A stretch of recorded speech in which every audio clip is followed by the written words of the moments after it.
My name's Alan Smith, and of course, the binSight product manager for binSight with Greenstone. There we go. I want to introduce my special guest today, Barb Grove, and I want to visit with her about how their handling of the wheat crop and gain insights on some of her company practices of what she does.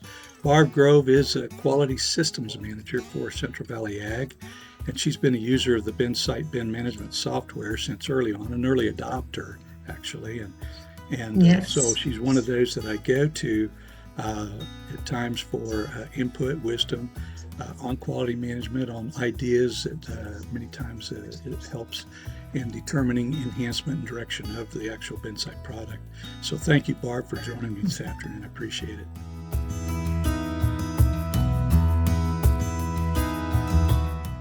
So that information is easy to see. It's in some of the reports, but it's also right there on the list view. And it can give you, like looking back here, I've got some grain that dates way back. And as you said, that's potential for some real problems. It's something that need to be addressing.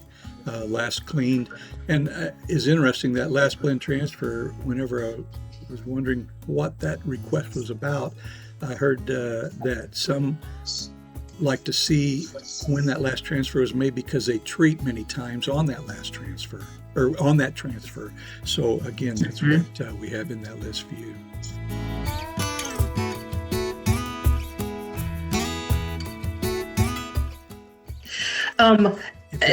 Definitely the communication between all those at the location. And I stress when I'm doing kind of preseason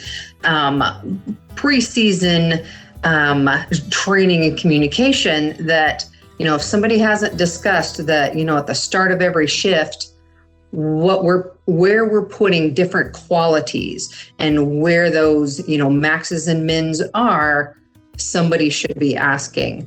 The majority of our scales, may put a little mini whiteboard up and, hey, a couple hours later or at noon, call back out and say, hey, are we still using these bins? That's an important piece. But we utilize the remarks comment, both for those at the scale and anybody else who may be utilizing the binSight bin board.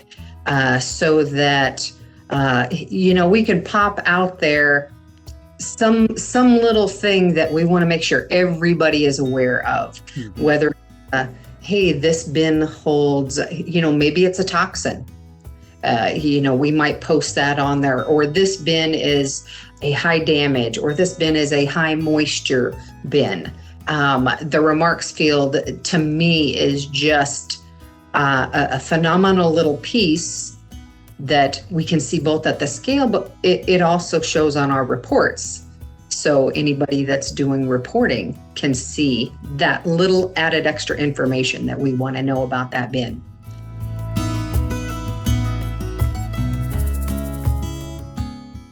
Kind of the way we have it set up again, location, managers, the superintendents, the customer service people have access to their location. Regional managers have all of their region, so all locations within their region. So, a manager or a regional manager can just hop back and forth through his locations or do a quick report, see, hey, what's going on. Our VPs of operations also can take a look at things to see, hey, how things are going. What are some of those grades that I'm seeing out there? And also our marketing team. All of our marketers have access, and actually our logistics department have access to binSight. So, our marketers can kind of see what's going on, yes, maybe in or truthfully in the accounting side of the system. Yeah, they can see what's coming in as a lump sum average at a location. But it's also nice to see for marketers to be able to see the segregation, so they know, what, I might be able to capture this location's got different qualities or different proteins, or, as you said earlier, what if there is scab or toxins? So they can keep track of that and know I might be able to mark it easily if I have a quick sale, or we need to do a little something with this first.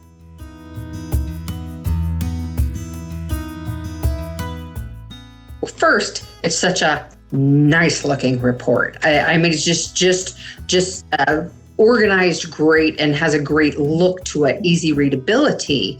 But another piece I really like about this report, I might have senior management saying, hey, can you quick run us a report on off-grade grain? This is a report, I can plug that in there. I can say, for me, off-grade grain, anything, corn, anything that's not that standard number 2. So I, can filter those quantities or that minimum that I'm looking for. And really it's so quick for, we've got close to 90 locations using it. And, it's a matter of 10 to 15 seconds at the most that I'm seeing this report broken down. And I always break it down by annex. So I have that option to just see everything listed, or I break it down by annex so I can see kind of the individual locations broken down in that report. So just again, with a matter of a few seconds, I can give senior management that report on here's some off-grade we may have to be looking for.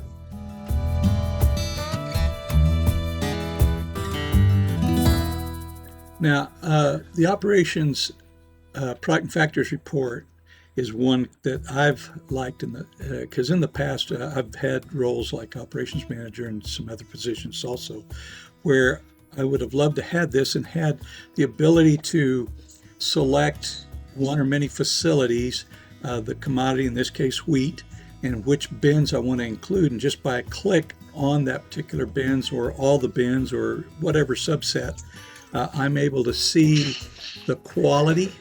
I can actually do some macro, modeling, as it were, of what I might be capable of doing and the amount of occupied that represented by those that have been selected.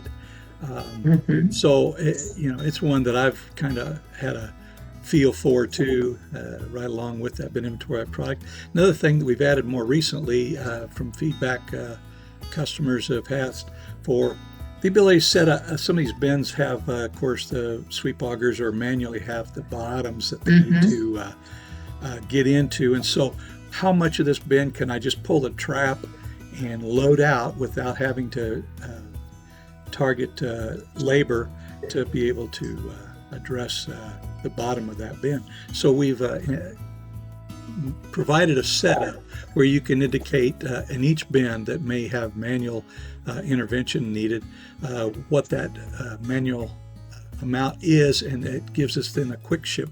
So if I've got a contract, I can continue to check bins until I'm getting close to what that needs that contract is between locations for unit trains and so forth. And again, the quality is always reflecting based on bins being added in or out. So very helpful in that respect. I think that quick ship, I'm glad you mentioned it, because it is kind of a quick little important piece, especially if you look on the marketing side. If somebody looks and says, hey, this location has this quantity, let's sell it. We all know just because there's something there doesn't mean it's always shippable. So this gives everybody a better idea. Hey, you can send 15 trucks today, or, maybe we better just send 1 or 2 because it's going to be a slow process. Now you're down to that manual ship.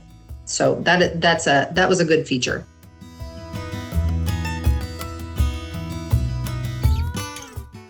Well, like you said, bunkers load different than a bin does. Large flat storage buildings load different. So we've utilized in the past, say the start of harvest. Maybe quality was a little bit different. Maybe proteins were a little lower on wheat, or maybe it was a little more wet. So, as we move that conveyor across the bunker, it isn't like, that bin where as we pull out, we're going to get that funnel flow, we're picking up in one spot. So we utilize this filter by by days. Hey, that first 10 days, these were our average grades, or the last 10 days. So we kind of know which end we were working with. That gives us the ability, both in our bunkers that we have gates on both ends, or our flat buildings where we have bulkheads on both ends. We may say, hey, I want to open this end first because this is what the buyer is asking for, or this is more shippable. So it is great for that, if you say that unconventional storage. Right. Thing on large diameter bins and those bigger bins that may be a longer term storage. And as we talked about kind of right at the beginning, what if I have a carryover crop in one section of this bin and now I'm putting new crop on top?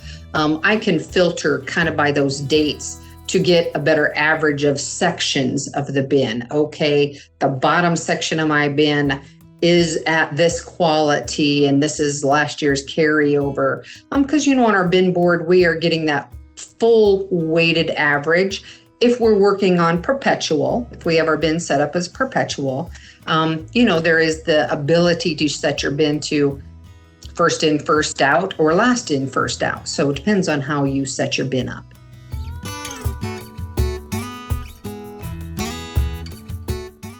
Look at 2 years ago when we had high scab damage, and also higher vomitoxin. We were doing daily composites on our vomitoxins. And so as we were running those, locations then would go back, if they knew they were not just keeping daily composites, but then they would also, keep another container there for bin composite. And they would then each day go in and add a lab sample for that day's, vomitoxin test, so that was averaging into the bin, so that everybody was aware, this is what I have going on in this bin.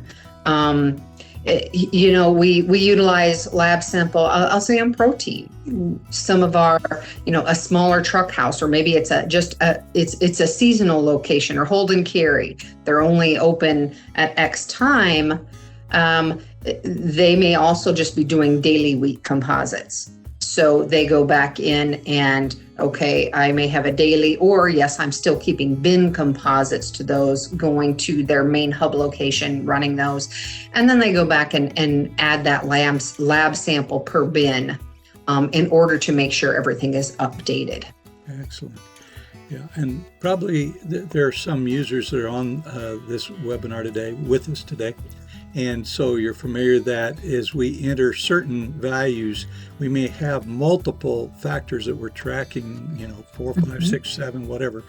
But whatever we update on the lab sample, only those will overwrite the averages in a sense and carry forward with the quantity that's in the bin at the time the lab sample is committed. One thing we've done though in this last release is we were not able prior to void and the previous weighted average values come back, because just the way that we had binSight structured or built. But now you can. So if you do have a situation where you need to void a lab sample, you're able to do that. I know there's maybe a few on this webinar today that have been asking for that kind of a feature to work for the lab sample.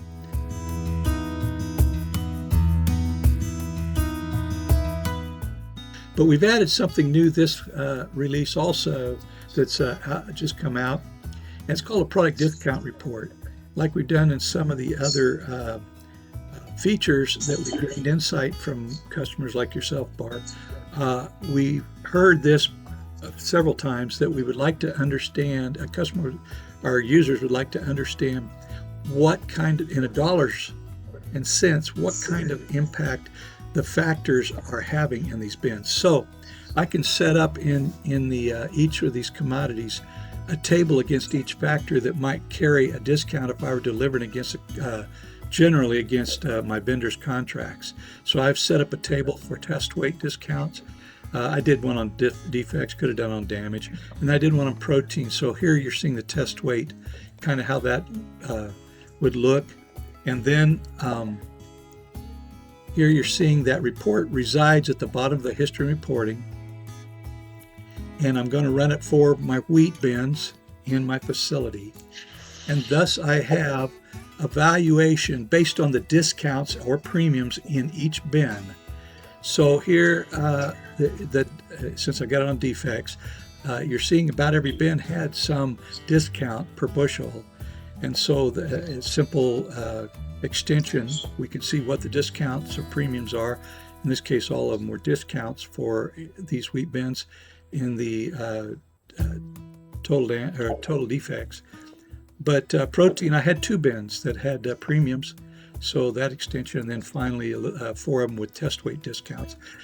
The total extension per bin, it allows me to get a quick feel from a dollars and cents standpoint, and it has an impact on me to say I need to blend that to improve on my position as a site manager, because this has an impact upon our performance as a location. I can see overall what my discount is, and this can be used even in the month-end valuation, and just by putting your board price on it, you get maybe a little truer of the lesser cost or market. Barb, does this make sense, and is this something that you think you can utilize going forward?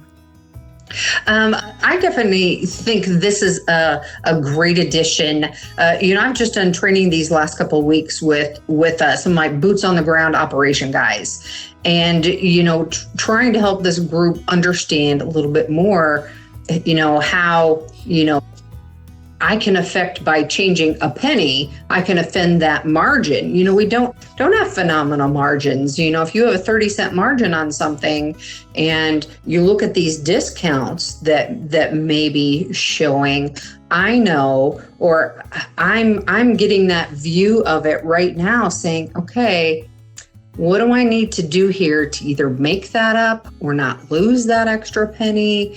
And so that is to me something that makes this side of it just so much more visible and transparent to the locations. And I think that's an important piece. Sometimes it's like, we've just got all this to load, but if they can see how I'm blending, how I'm shipping is going to affect me financially, I'm more conscious of what I need to do.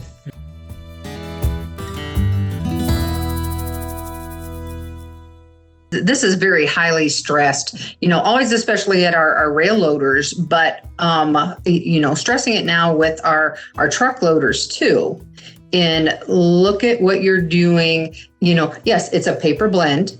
It isn't perfect. We all know, hey, maybe something happens and this bin clogs up, so it's not running like we thought, but it gives clear communication across that location of what I'm shooting for and what I think I can do. Hey, here's what I can do, using a pending or modeling blend.